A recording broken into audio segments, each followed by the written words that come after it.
ना तलवार की धार से, ना गोलियों की बौछार से। बंदा डरता है तो सिर्फ परवरदिगार से।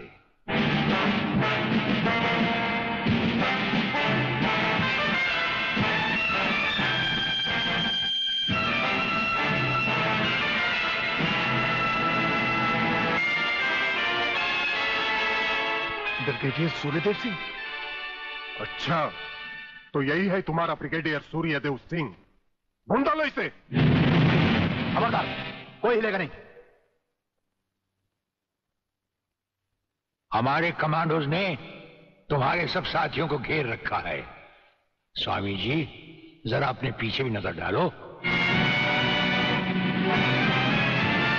ये कमांडो बड़ा खतरनाक है।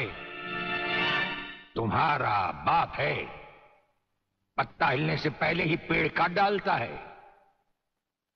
तुम्हारी भलाई अब इसी में है कि बिना हिले जुले खामोश खड़े रहो।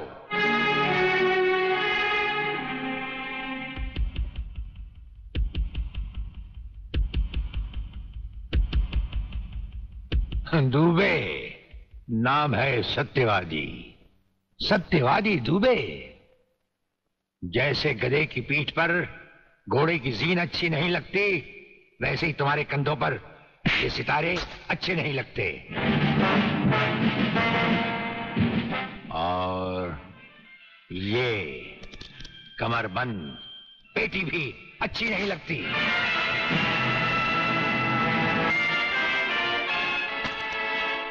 अब वो कसम याद करो जो तुमने खाई थी ये वर्दी पहनने से पहले।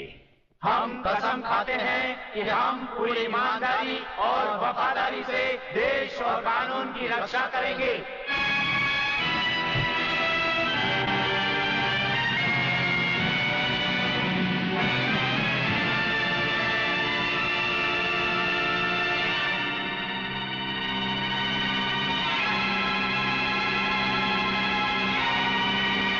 हम तुम्हें सिर्फ ये बताने आए हैं कि अगर तुमने तिरंगे के खिलाफ कोई भी कदम उठाया तो हम तुम्हें वो मौत देंगे जो ना तो किसी कानून की किताब में लिखी होगी और ना ही कभी किसी मुजरिम ने सोची होगी।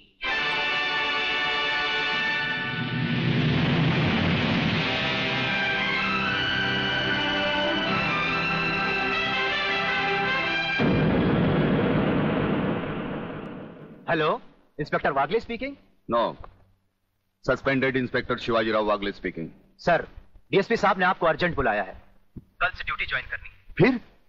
इंस्पेक्टर वागले, तुम्हें शायद मालूम नहीं कि तमाम पुलिस ऑफिसर्स की फाइल्स देखने के बाद ब्रिगेडियर सूर्यदेव सिंह ने सिर्फ तुम्हें चुना है। सर, अब तुम दोनों को मिलकर काम करना है, लेकिन तुम पूरब हो तो वो पश्चिम है।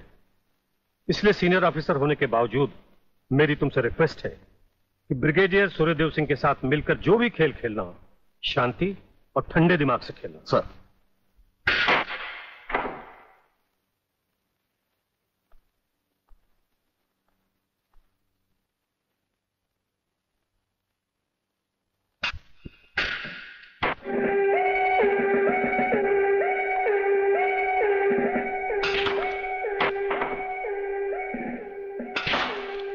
बड़े प्यार से खेलते हैं आप। असली खिलाड़ी मरने वाले दुश्मन को पता भी नहीं चलने देते कि कब होगी उसकी मौत। तो फिर प्रलयनाथ को छोड़ क्यों दिया? क्या उससे गले मिलने गए थे? गले मिलने गए थे? उसके गले का माप लेने गए थे कि वो फंदे की मौत मरेगा या हमारे पंजे की। वागले, गर्मजोशी अच्छी चीज है लेकिन हमेशा काम नहीं आती। तुमने तो देखा ही होगा, इसी गर्मजोशी की वजह से तुम कई बार सस्पेंड हो चुके हो। नौकरी की परवाह है किसको? यहां है कौन अपने पीछे रोने वाला? इस ईमानदारी की वजह से बहुत कुछ भुगता है, कोई तकरार नहीं है सर।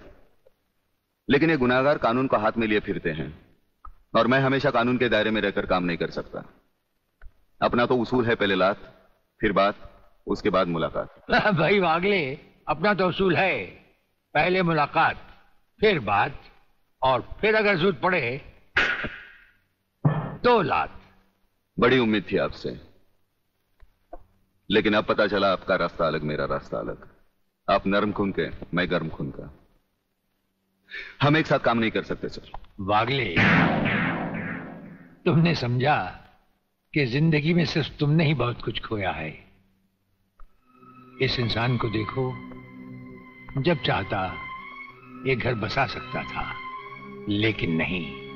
इस अकेली जान को हमने अपने देश के लिए उठा रखा है। दोनों का मकसद एक है, मंजिल एक है, सिर्फ रास्ते अलग अलग है। नहीं वागले, हमारे रास्ते भी एक हैं, मंजिल भी एक है। और फिर इतनी बड़ी दुनिया में तुम्हारा कौन है? कोई भी नहीं, सिवाय फर्ज के। इस दुनिया में हमारा कौन है? कोई भी नहीं, सिवाय फर्ज के। अगर फर्क है तो सिर्फ सोचने के ढंग में और काम करने के तरीके में। अब हमें इस फर्क को मिटाते हुए ये युद्ध एक साथ लड़ना होगा। कौन तुम? नींद की गोली खाकर सोया है, गांजे की? दिखता नहीं क्या? लड़की हूँ मैं, आलोक की बहन, जिसे तुम्हारे कोई बहादुर इंस्पेक्टर ने बलात्कार के जुर्म में पकड़ा है। कहाँ है वो इंस्पेक्टर? मैं उससे मिलना चाहती हूँ। सलाम साहब। साहब? अच्छा, तो आप ही है वो साहब। मैं पूछती हूँ, तुम पुलिस वालों को हुआ क्या है जो गुनहगार को निर्दोष और निर्दोष को गुनहगार समझ लेते हैं? सुना था कानून अंधा होता है, मगर तुम्हें तो भगवान ने एक नहीं दो दो आंखें दी है, और वो भी चील की तरह मोटी मोटी। क्या वो तीनों तुमको किसी भी तरह से बदमाश लगते हैं? अरे मेरा भाई आलोक, वो तो किसी लड़की से बात करते हुए भी कांपता है, वो किसी पे बलात्कार क्या करेगा? खाक। वागले बेटे, ये तो लाल मिर्च है, तीखी तीखी। हाथ लगाओ तो हाथ चले, मुंह लगाओ तो मुंह चले, दिल लगाओ तो दिल चले। ये तेरी बीवी बनने के लायक है। अरे इस तरह घूर घूर के क्या देख रहे हो? पहले कभी लड़की नहीं देखी क्या? लड़कियां तो बहुत देखी, लेकिन तेरे जैसे तीखी पहली बार देखी। क्या तीखी? क्या नाम है तुम्हारा? शांति शांति शांति शांति शांति शांति। वाह, क्या कमाल का नाम रखा है चुन के माँ बाप ने, शांति, जो इस देवी के चेहरे और जुबान से शहद की तरह टपक रही है। हाँ? हंस क्या रहे हो दांत निकाल कर? मुझे अपने भाइयों से मिलना है। हवलदार, मिलने दो इसे। साहब, उन तीनों को अस्पताल ले गए हैं शिनाख्त के लिए। योर ऑनर, मैं इंस्पेक्टर वागले, इस केस की छानबीन मैं कर रहा हूं। अदालत से इस केस के बारे में कुछ कहने की इजाजत चाहता हूं। इजाजत है। Thank you sir.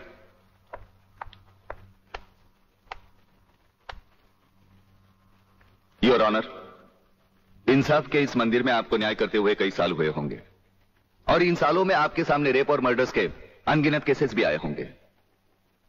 क्या उन अनगिनत केसों में आपके सामने कोई ऐसा केस आया है जहां कत्ल और बलात्कार करने वाले ने जिसके ऊपर बलात्कार किया है उसे खुद अस्पताल पहुंचाया हो? ये तो अभी तक सुना नहीं कभी। सही कह रहा है ये बात, गड़बड़ जरूर है। बहुत बड़ी ऑर्डर ऑर्डर। इंस्पेक्टर वागले, मुझसे सवाल करने की बजाय आप इस केस में रोशनी डालिए। वही कोशिश कर रहा हूं सर। अदालत सरकारी वकील की जिन दलीलों को मद्देनजर रखते हुए इन लड़कों की जमानत नामंजूर कर रही है, मैं उन्हीं दलीलों के बारे में कुछ कहने की इजाजत चाहूंगा। इजाजत है। सरकारी वकील का कहना यह है कि अनीता चौधरी की लाश के पास संजय चौहान का पर्स मिला। हो सकता है बेहोश राधा टंडेल को उठाते वक्त वो पर्स वहां गिर गया हो। अब इनका कहना यह है कि राधा टंडेल ने इन लड़कों के खिलाफ बयान दिया है। यह भी तो हो सकता है कि वो बयान उसे किसी के दबाव में आकर दिया हो। जिस डॉक्टर ने बलात्कार की रिपोर्ट बनाई वो भी खरीदा गया हो। आपकी इन दलीलों से अदालत अपना फैसला नहीं बदल सकती। यह फैसला आप जबरदस्ती इन पर लाद रहे हो। इंस्पेक्टर वागले, अगर मैं चाहूं तो अदालत की तौहीन के जुर्म में मैं तुम्हें अभी टर्मिनेट कर सकता हूं। कोई परवाह नहीं है मुझे इस बात की। मेरा तो विश्वास उठ गया है इस कानून से। कौन सा कानून, कैसा कानून? यह कानून तो चंद मुजरिमों की रखेल बन बैठा है। इसलिए लोग अदालत का दरवाजा खटखटाने के बजाय गुंडों की चौखट चूमते हैं। Take him out of the court. अगर जिंदगी में किसी से रिश्वत ना ली हो तो ही मुझे हाथ लगाना।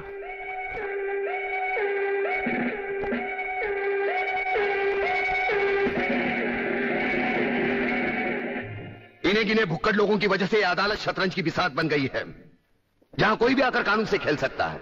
लेकिन इन खिलाड़ियों को अगर मैंने सच्चा कानून नहीं सिखाया तो मेरा नाम भी शिवाजीराव वागले नहीं। तुम इन तीन लड़कों के केस में कहां उलझ गए? हो सकता है इन बच्चों का केस महज इत्तेफाक ही हो। इत्तेफाक नहीं है सर। ये कड़ियां भले ही अलग अलग नजर आ रही हो, लेकिन अगर गौर से देखें तो ये सब एक ही जंजीर की कड़ियां हैं, जिसमें एक न एक दिन जीवनलाल टंडेल, रसिकनाथ और गुंडा स्वामी की कलाइयां फंसेंगी। ये इत्तेफाक नहीं है सर, इत्तेफाक नहीं है।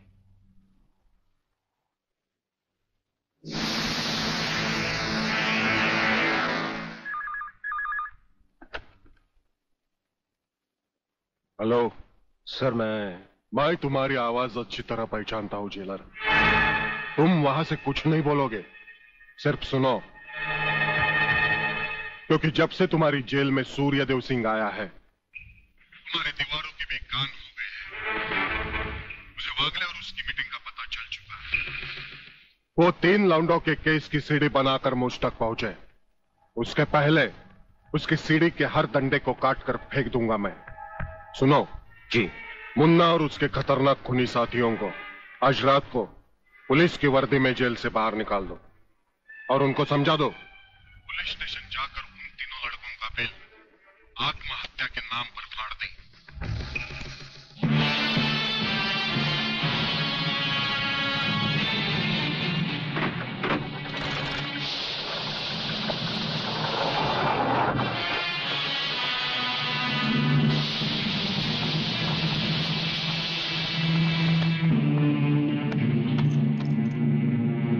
टेलीफोन का वायर काट दो, अब इसे बांध दो।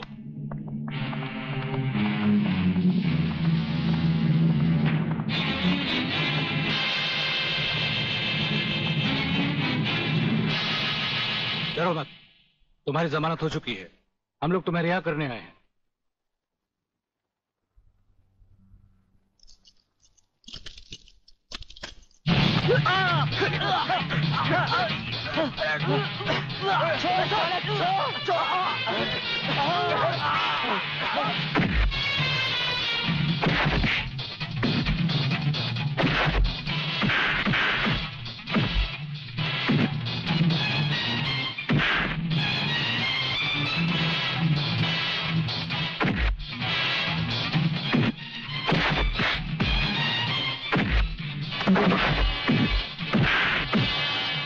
समझना मत संजू।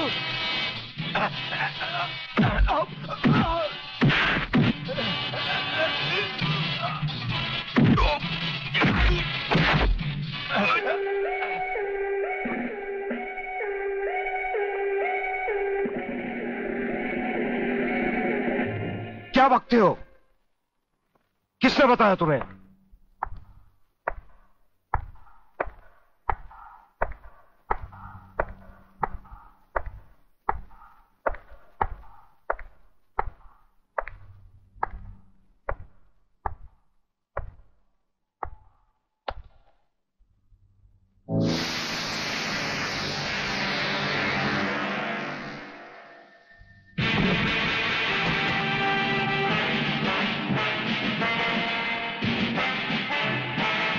कुछ ही देर पहले तुम जेल की कोठरी में बंद थे, फिर वहां से निकले कैसे? और अपने ये कपड़े पहनकर यहां किसके हुक्म से आए? हम अपने हुक्म के खुद मालिक हैं। हम अपने हुक्म से ही अंदर आए थे और अपने ही हुक्म से बाहर चले जाएंगे। तुमसे अच्छी तरह मिल लेने के बाद। तुम्हें अच्छी तरह मालूम होना चाहिए कि तुम किसके सामने बैठे हो। हमें मालूम है, इसीलिए तो जूते तुम्हारे मुंह के सामने रखे हैं। तुम जैसे गद्दारों से हम नहीं, हमारे जूते ही मुंह लगाते हैं। सूर्यदेव सिंह! ब्रिगेडियर सूर्यदेव सिंह, भूल कैसे गए? हम आज भी ब्रिगेडियर हैं, कल भी ब्रिगेडियर थे। जेल में आना तो एक नाटक था तुम जैसे मुजरिम तक पहुंचने के लिए। और ये रहे तुम्हारे काम के कागज। ये हमारा रिहाई का ऑर्डर और ये है तुम्हारी गिरफ्तारी का वारंट।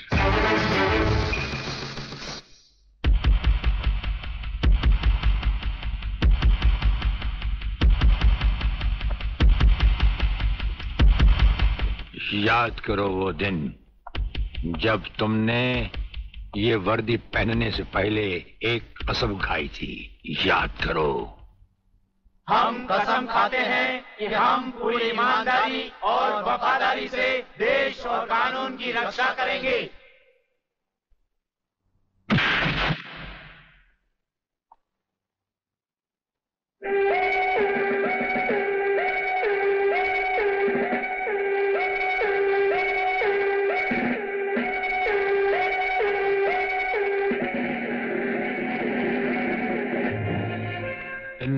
की बारात में ये वर्दी वाला दूल्हा नहीं जाएगा वागले। इसके भी कपड़े उतार डालो।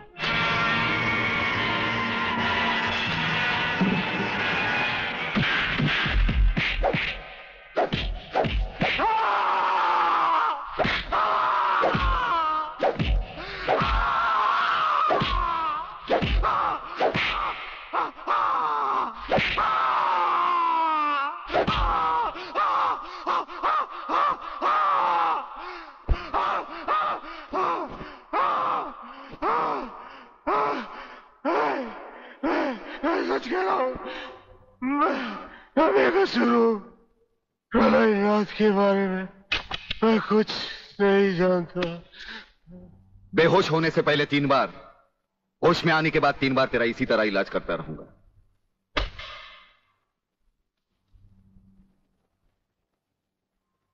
साथियों, तुम लोगों को शायद यह मालूम नहीं ये प्राइवेट और इमरजेंसी मीटिंग मैंने क्यों बुलवाई। इसलिए कि सूर्यदेव सिंह जेल से छूट चुका है और अब वो खतरा बनकर हम सबके सर पर मंडरा रहा है। मगर 1 साल से पहले वो छूट कैसे गया? उसका जेल जाना एक नाटक था कादर। उसने जेलर और हमारे 4 खूंखार कातिलों को गिरफ्तार करके किसी ऐसी जगह छुपा दिया है कि जिसके बारे में पुलिस डिपार्टमेंट को तो क्या, मुझे भी मालूम नहीं। जीवनलाल, मेरे 4-5 आदमियों को गिरफ्तार करके अगर वो मुझ तक पहुंचने का ख्वाब देख रहा है तो उसका ये ख्वाब मैं कभी भी पूरा नहीं होने दूंगा। अब सूर्यदेव सिंह नाम का बिल फाड़ना ही पड़ेगा। मगर कुछ नहीं चलेगा जीवनलाल। अब 15 अगस्त को ज्यादा दिन नहीं है। जानते हो, सूर्यदेव सिंह हमारे लिए बहुत बड़ा चैलेंज है और बड़े से बड़े चैलेंज के साथ टकराने का प्रलयनाथ को शौक है। तुम तुम्हारी मिनिस्ट्री संभालो, सूर्यदेव सिंह को आज से मैं संभालूंगा।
ड्राइवर, गाड़ी को फौरन किसी गटर के ढक्कन पर खड़ा करो।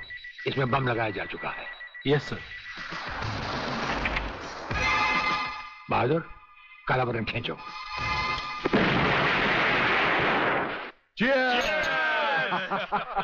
पियो, आज जी भर कर पी लो।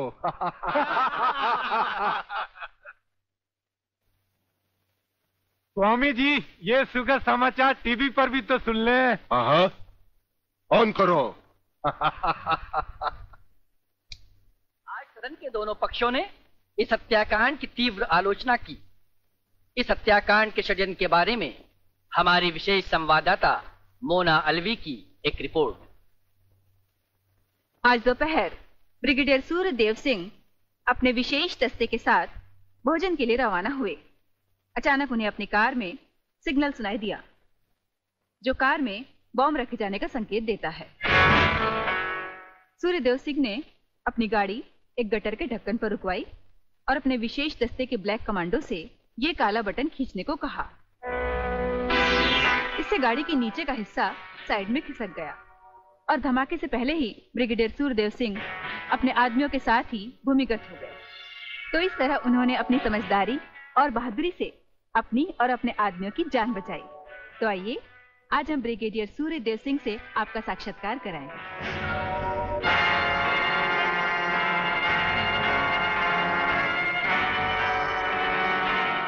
ब्रिगेडियर साहब, क्या आप हमें बताएंगे कि इस साजिश में किसका हाथ है? हाँ, हाथ होता तो कभी का काट चुके होते हम। ब्रिगेडियर साहब, आप हमारे दर्शकों को बताएंगे कि इन देशद्रोहियों ने आप पर हमला क्यों किया? जाहिर है कि हमें जीवन दान देने के लिए नहीं, हमारी जबान भी हमारी गोली की तरह दुश्मनों से सीधे बात करती है, टीवी पर नहीं।